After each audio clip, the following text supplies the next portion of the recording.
Thank you for your testimony. At this time, we'll open up for questions from the membership. Do we have any questions at this time? Mr. Cooper.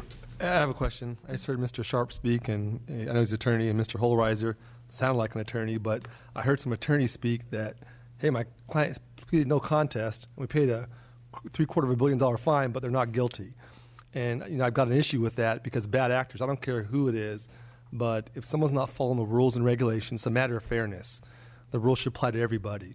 And I know that PokerStars or Maya has 60% of the market, and that's fine, but to me, rules are set up. And because you're the biggest company around doesn't mean you can snub your nose at certain rules and regulations. I just have philosophically, I've got a problem with that.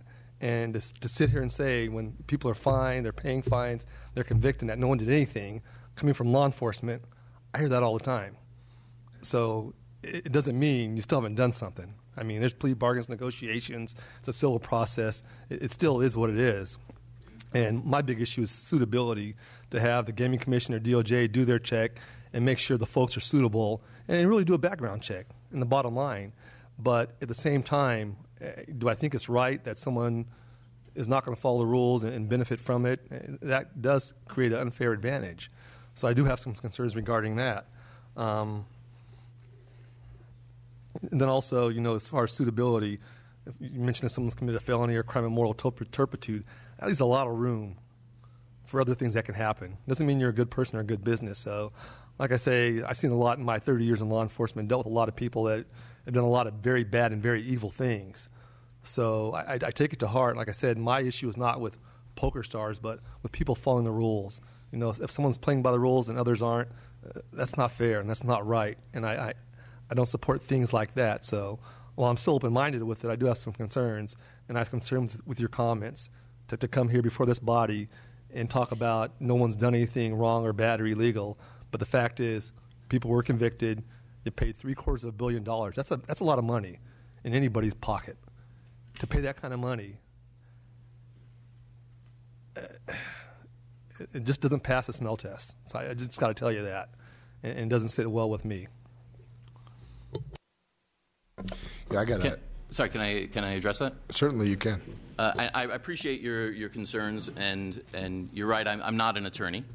I do, however, stand by the doctrine of presumed innocence, and there has never been a conviction of PokerStars directors or executives. There have been no criminal charges against the company, and that settlement was a similar settlement as you've seen in corporate America through many, many, many companies. And we settled for many good reasons. So if you're a Wall Street investment firm and you jilted investors, I mean, people do civil settlements all the time. And can you really sit here and tell me that honestly, that they're still not guilty? I mean, come on. This is a real world. It happens. Just because you plead out in a civil case, you're still guilty. So I just have a hard time grasping that. That's not the real world here. You talk about playing by the rules, and the rule of law is such that you're presumed innocent until proven guilty. We have not been proven guilty. We've never even been charged with criminal offenses as an entity. Okay. We've been through the process of suitability testing, and we've had, I dare say, more suitability testing through more of the company, through more of the individuals, and we're licensed in many jurisdictions who've gone through that process. And I think that's the fair process, and we're willing to, and we're happy to go through that very lengthy, exhaustive, investigative process, and let the chips fall where they may. But still, cutting to the chase, you guys still paid a hefty fine. We did pay a hefty fine, and okay. it wasn't actually a fine though. What it was $731 million, $184 million of which went directly to players who had lost out from full tilt poker, who were defrauded by somebody. Yes, go ahead. That not us. Someone you assume their liability. So go ahead. We did not assume any liabilities, actually. Okay. But we agreed to pay those players back. Okay. We also reopened the site to pay those players back. And in the U.S., that money went to repay U.S. players that had similarly lost money. Who were defrauded by another entity. Look, the Department of Justice, the U.S. Department of Justice, had an issue, right? They had an entity and assets and tens of thousands or more Americans who were out of money. They agreed to a deal with us whereby we helped them by taking those assets and paying the players back. And we thought it was a really smart deal. We reopened the site. It's one of the top 10 now. In that, we had no admission of wrongdoing, and the DOJ, took that agreement. In that, it also said that we had the right and ability to apply for licenses. So I would express to you, with all respect, the U.S. Department of Justice, I don't think would do that with criminals. They do it all the time. I'm just telling you, I spent 30 years in law enforcement, and negotiations, that's how things happen. So I respectfully disagree with you. I tend to agree with some of Mr. Cooper's comments. I think some of these activities raise a great deal of concern to folks. The part that I'm struggling with, and I raised this with the regulatory panel, and I'll raise it now with some of you, and perhaps direct my question over here, Mr. Freed, to respective chairman. Suitability is going to have to be across the board, right? This isn't about creating competitive advantages in marketplaces for individual participants. So how do we create first of all, and I said this before, I have grave concerns if our suitability standards that are in current law are inadequate, which means people are running gaming establishments not of the highest character, then we need to strengthen those laws for everybody, which would mean, which could mean a lot of things when we get into the weeds in this. So if somebody owns a card club and they engage in criminal activity and they may or may not be convicted and they sell it to another owner, then do we not license that additional owner of that card club? Mr. Freed, how would we address that? Let me say generally this. The Gambling Control Act does make some categorical decisions about who can be licensed. So we've talked before about suitability issues like felonies, misdemeanors of certain types. But there's another provision in the Act, for example, that says you cannot own an interest in a card room if you own part of a gambling business in another state that's legal in the other state or jurisdiction, but would be illegal here. Now, that's not really a character issue. It's a policy issue where the legislature decided they wanted to keep separate casino operators who operate different forms of gambling from what's more limited gambling authorized here. So there's nothing inconsistent with that in saying in this legislation that we're going to make some categorical decisions, not just about people's character, but about what people can be licensed and for policy reasons.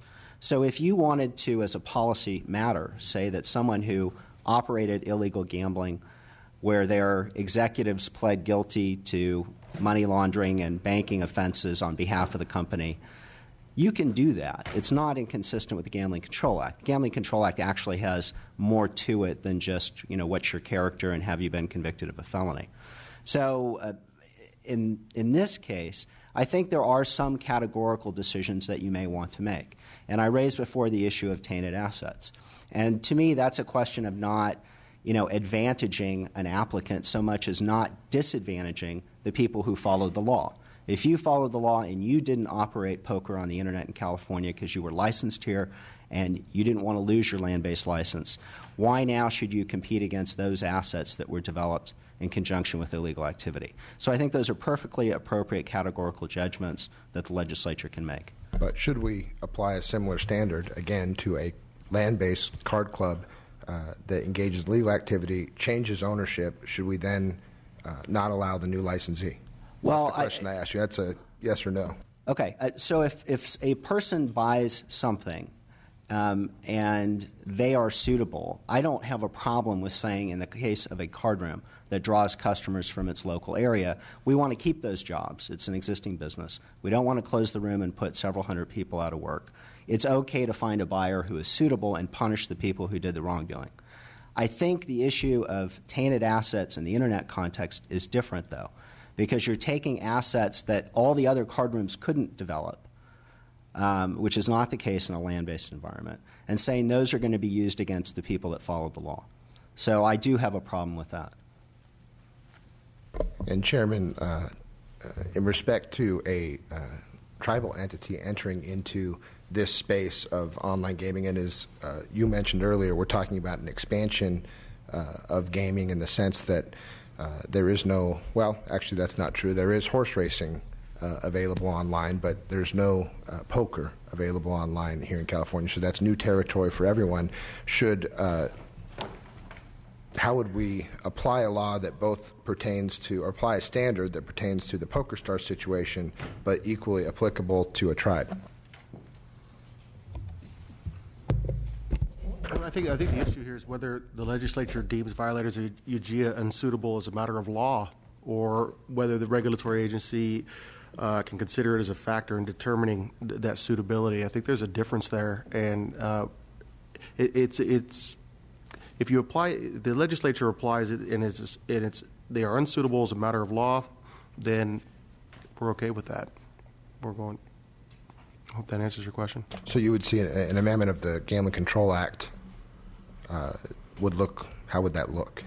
Not being an expert in internet gaming, I'm an expert in land-based gaming. I think that you would have to have experts in that realm make that determination, and then the legislature can pass law accordingly. But would you agree that it should be applied broadly across all operators? Yes. And Chairwoman Valbuena, do you think, is it your opinion that the standards, the suitability standards in current law are inadequate or need strengthening, or are you of the opinion that they're all right? Going back to continuing to have the State Gambling Commission and DOJ continue with regulations and regulating that for suitability. Okay, thank you. Any other questions from members for this panel? Seeing none, thank you all for your time and your testimony. At this time, we're going to move to the horse racing eligibility panel. If Keith Brackpool, Bob Baffert, Mike Pegram, and Chairman Maccaro would approach. And we have an additional, some additional testimony not noted on the agenda. Chairman Victor Woods of the AHAS Band of Command Indians will be here as well. So please come forward for your testimony.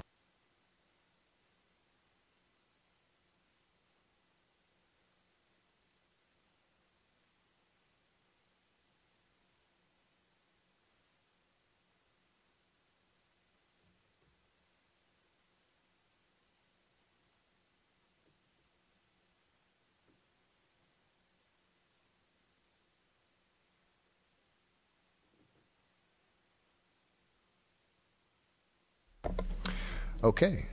Welcome, everyone. Thank you for taking time to be here with us today and provide your expertise and testimony. We're going to go ahead and begin with Mr. Brackpool. If you would begin with your testimony, sir. Chairman of the West Coast operations of the Stronach Group. We are the largest owner of race courses, racetracks in the country, along with various ancillary operations. In California, we own Santa Anita Park and Golden Gate Fields. And as a group, we also own ExpressBet, which is one of the largest three advanced deposit wagering, internet wagering providers in the country. I think it's important here to note that the horse racing industry is, at this stage, the exclusive provider of internet wagering in California. It's the only form of legalized wagering that can be made is on horse racing. Since the advent of internet wagering in 2001, when the legislature here approved the ADW business, we have handled many, many billions of dollars of transactions. We are regulated highly in every state we do business in. We have age verification, customer identity protection, bank transfer protection, credit card protection, etc. We handle several $1 billion a year in internet wagering at this stage. And we have an unblemished record in our industry of being able to handle this. Highly regulated, just as the racing business is as well. Prior to this position, I served as the chair of the California Horse Racing Board from 2010 to 2013, and so was able to witness these discussions and be a part of these discussions, perhaps with a regulator's hat as well. I can't speak for the card clubs or the tribes because I've never been a regulator of either of those, but having been the senior regulator of racing for a long period of time, I can tell you that the racing business is highly regulated in the state of California. California is the only major racing state in the union that does not receive any form of subsidy from any participation in alternative gaming. This participation ranges from approximately 25% of all what we call purse money in our industry, you would know as prize money. 25% of all purse money at the lowest comes from alternate forms of gaming, to as high in some states we operate in as 75%. California is 0%. Despite that, we put on a first-class product here. We've continued to put on a first-class product. I'm very pleased to be joined today by my friend and colleague, Mr. Bob Baffert, who is the first trainer of a Triple Crown winner in 37 years. Also joined by Mike Pegram, the head of the Thoroughbred Owners of California. Through the various restructurings of how we operate our business, I think all three of us would agree that we've been able to develop a very fine business model here in California. And for us, this is all about continuing to protect a level playing field. If we have to continue to operate without any form of ancillary gaming revenue, then we will continue to do our best, and we will continue to put finest foot forward and put on the A product that we have here in California. Our issue is not an opposition to internet poker. We are not opposed to it at all. We're not opposed to other entities joining us in the regulated internet wagering space. We just believe there has to be a level playing field, and we would have to have the same ability to apply and receive for a license the way any other entity regulated in California would. So for us, this is just about making sure that we're here to protect the 50,000 jobs that California employs, the almost $3 billion in economic activity that we generate, the extraordinary amount of taxes that we as an industry and all of our subsidiary entities pay. And so to us, this is just an opportunity to sit here, Chairman, and explain to you why we believe the playing field has to be level, why it's not level for us, for other states, and yet despite that, we've continued to do what we can to keep going. During this period, we've lost 3 major racing facilities. We've lost Bay Meadows in the north, we've lost Hollywood Park in the south, and we lost Fairplex Park in the south. That's because, obviously there is a higher and better use for a lot of these facilities at this stage. Since the advent of Prop 1A, we've certainly seen a decline in the amount of money wagered at horse racing tracks from California residents. We need to protect our model on a go-forward basis, and given that we are the exclusive provider of internet wagering, we absolutely need to be included in any legislation that goes forward from here. I know time is short, so I'm going to pass this on and pass it on to, I think Mike's going to go first. Mike Pegram. Good afternoon. My name's Mike Pegram. I represent the Thoroughbred Owners of California. I think now we're over 7,000 strong. Not to be redundant on the previous testimony, but I think it really needs to be noted that we do have the exclusive of internet gaming right now. Over 25% of all revenues that is created at the racetrack for prize money comes from the internet portion of our business. It is the largest growth segment of our business.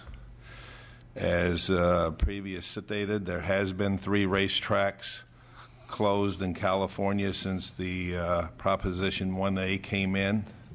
We also, at that same time, has seen a 45% decrease in wagering on California racing, even with the advent of internet gaming. If this iPoker will happen and horse racing is not involved in it, it will destroy the game, because when you take the only growth segment that we have in our model and then throw direct competition on it, I do not think the future would look very good. With 7,000 members of the Thoroughbred Owners of California, along with the breeders of California, we do have a strong ag segment to our business. As previous stated, there's over 50,000 jobs that come with this. Over half of the horses that start in California are bred in California. We do have a strong breeding industry. Last year we were the 2nd state, just behind Kentucky, for all horses bred in the country. As we all know, the other states were under onslaught. The Triple Crown just ended. Kentucky has alternative gaming revenue sources to horse racing. Maryland, where the Preakness was run, had over 50% of their purse money comes from alternative gaming. And New York, who has the largest prize money structure, is subsidized by racing. We are not here asking for a handout. We're asking for a level playing field. If this moves on, we need to be included so horse racing can continue on in the state of California, and we want to control our own destiny. Thank you for your time. Thank you, sir. Mr. Baffert? Yes, I'm Bob Baffert, and I'm a horse trainer, a lucky horse trainer to have trained American Pharoah, who won the Triple Crown.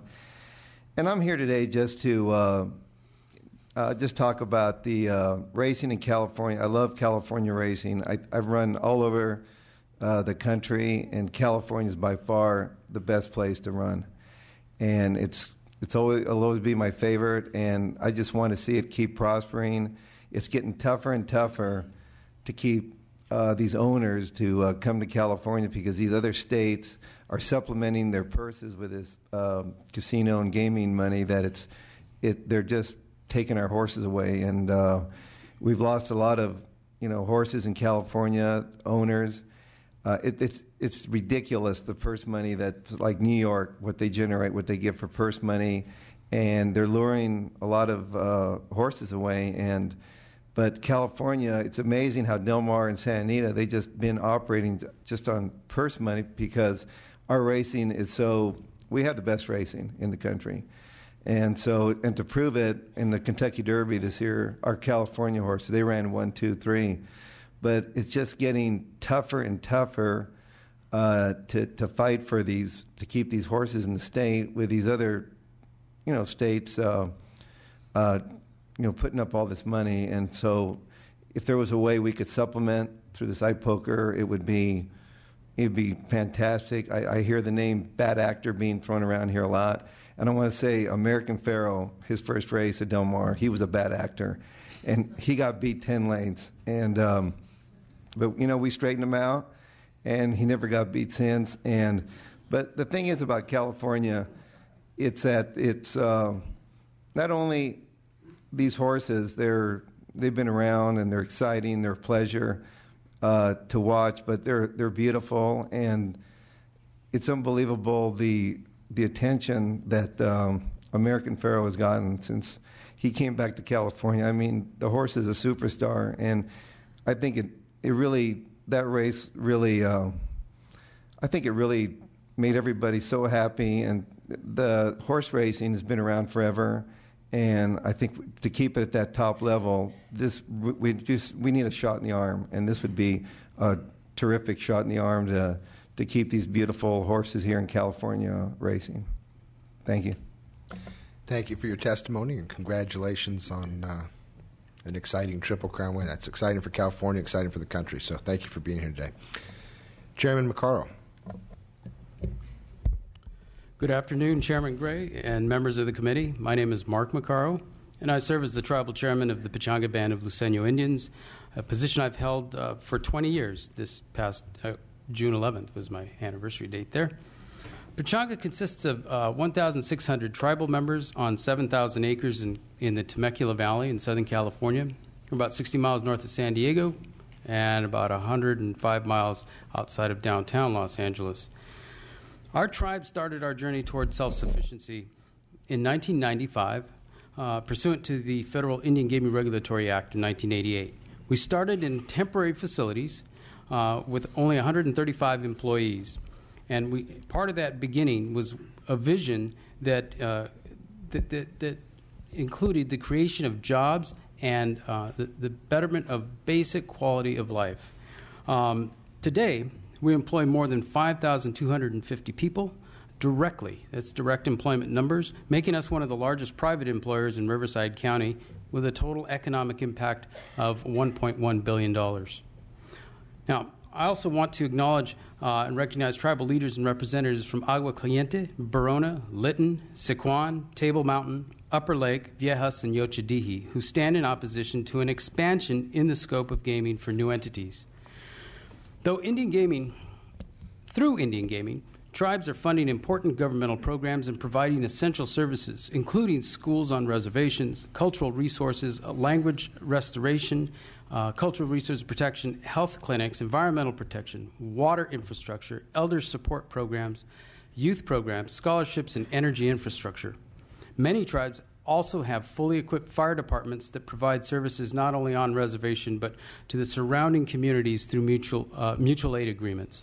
For us, legalization of online poker is one of the most important public policy proposals of this young century, with long-term and far-reaching consequences for the state of California, its citizens, and the 110 federally recognized tribal governments in the state that depend on funding from gaming to provide their economic subsistence. And indeed, one of the earlier panels, it was cited that internet poker would supplant land-based casinos over time, and I think that was probably in the second panel. Let me get right to the point with respect to eligibility. We support internet poker legislation that limits eligibility to California operators that are regulated and licensed by either the state or federal government to offer poker in land-based casinos. Under the California Constitution, statute, and federal law, only card rooms and tribal casinos are authorized to conduct live poker. Even Nevada, with its laissez-faire posture toward gambling, restricted online licenses to resort hotels with a minimum number of hotel rooms and a casino floor. Unlike card rooms and tribal casinos, racetracks have zero history with regulating and managing live poker. Let me speak briefly about the tribal regulatory experience because this experience matters. First, tribal government gaming is the most highly regulated form of gaming in the United States. It is governed by a comprehensive regulatory system involving tribal, federal, and state law enforcement agencies. Our industry is subject to more regulation and at more levels than any other type of gaming in the country. Second, tribes have the greatest interest in ensuring the effective regulation of the tribal government gaming industry because it is essential to the continued progress of each individual tribe and as a whole within Indian country. The Pechanga Gaming Commission alone spends $6.5 million each year regulating our gaming activities. For context, that number represents half of the horse racing board's entire budget, and that's just my tribe alone. Every employee of the Pechanga Resort and Casino has undergone an extensive background investigation from the valet attendant all the way to the general manager. We take regulation very seriously, and it has been noticed. The former head of the California Gambling Control Commission said recently, quote, "Tribal casinos are some of the best regulated properties on the planet," end quote. Our opposition to expanded licensing for horse racing is rooted in California's longstanding and voter-endorsed policy of limited gaming. Pechanga believes iPoker regulatory framework must honor the will of the voters, namely that gaming throughout the state be conducted on a limited basis. Let me give you some examples. In 1984, voters approved the lottery but constitutionally prohibited Nevada and New Jersey-style casinos in California. In 1998, voters overwhelmingly approved Indian gaming limited to tribal lands. In the year 2000, voters approved a constitutional amendment granting Indian tribes the exclusive right to conduct limited Vegas-style gaming on tribal lands. And that language is in the state's constitution. In 2004, voters rejected by a margin of 84% to 16% a proposal to add slot machines at a few card rooms and racetracks. And just this past November, voters in all but 3 counties voted overwhelmingly to reject an off-reservation Indian casino in the Central Valley. In addition to these voter-endorsed measures, the legislature has also adopted policies that limit gaming in California. First, California law strictly limits the entities that are eligible to hold a card room license. Second, state law limits the number of tables that a card room can add without the approval of voters in the local jurisdiction. And third, since 1995, there has been a statutory moratorium in place on the issuance of new card room licenses. In fact, just a few years ago, the legislature enacted AB 241 by then Assemblymember Isidore Hall, which extended the moratorium related to the expansion of card rooms and the issuance of new card room licenses through 2020. The legislative record on AB 241 is clear. It states that since 1995, state law has discouraged cities and counties from expanding gambling, particularly in urban and suburban communities. The record goes on to say that the measure will continue the state's commitment to limit the number of gambling facilities operated in the state. So, since the original moratorium on new card room licenses was instituted in 1995, the legislature has extended the ban 4 times. Fourth, let's suppose for a moment that the moratorium were to be lifted. New licensees would also have to gain the approval of voters in the local jurisdiction before they can begin offering live poker. In our opinion, granting poker licenses to horse racing tracks is an end run around existing law, the moratorium on new card room licenses, and the will of California voters. Now, we are also realistic about the politics of this issue. That's why Pechanga is prepared to support other opportunities for the racing industry to participate and benefit from online poker. We respect the sport of horse racing and recognize the importance of the jobs that rely on the industry. That's why Pechanga can support legislation that specifically shares revenue derived from online poker for the benefit of the horse racing industry. If that is not an acceptable form of participation, the racing industry also has the means to enter into private partnerships with licensed operators to participate as affiliates. Racetracks can enter into arrangements whereby they refer their web visitors and players to poker websites for a fee. Last year, a broad coalition of tribes in consultation with card rooms came together and crafted legislation that does not expand the footprint of authorized gaming entities. That language was supported as recently as last August by 13 of 14 tribes engaged in this debate today. Now, much has been said by the horse racing industry that accepting advanced deposit wagering entitles tracks to offer a new form of gaming, online poker. The fact of the matter is that ADW did not confer to horse racing the right to offer new and expanded forms of gambling. It just allowed them to take bets on horses over the phone and internet. It is not lost on us that just a few years after authorizing ADW and expanding their businesses, racetracks, including the parent company of Santa Anita, spent millions on statewide ballot measures to add slot machines at racetracks. Again, that voters forcefully rejected that measure 84 to 16%. Members, we believe it is fundamentally important to maintain the long-standing scope of gaming each segment of the gaming industry in California enjoys under the Constitution of the state. Each segment of the California gaming industry should stay in its own lane as we prepare for the future. Thank you for the opportunity to share our perspective and our position.